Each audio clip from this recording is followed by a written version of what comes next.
আবু আইয়ুব আনসারী নামে এক কাফের, এক জাহেলের বাচ্চা এক গজল লিখছে, ইল বাবা খাজা বাবা। হযরত খাজা গরিবে নওয়াজ মঈনুদ্দিন চিশতি আজমেরী সঞ্জরি রহমাতুল্লাহ আলাইহি এই ভারত উপমহাদেশের মধ্যে সবথেকে বড় একজন আল্লাহর ওলি।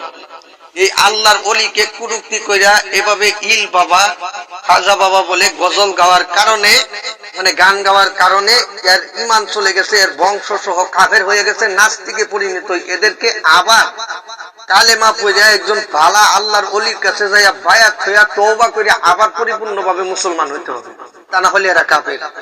কারণ আল্লাহর ওলি খাজা গরিবে নওয়াজের পায়ের যে দুলা ছিল, উনার যে পায়ের দুলা তো দূরের কথা, উনার যে জুতার দুলা ছিল, এই দুলার উপযুক্ত আইয়ুব আনসারীর বংশের মধ্যে কেউ হয় নাই। আইয়ুব আনসারীর বংশের মধ্যে কেউ হয় নাই। খাজা গরিবে নওয়াজের গুণে আজকে ভারতবর্ষের মধ্যে একটা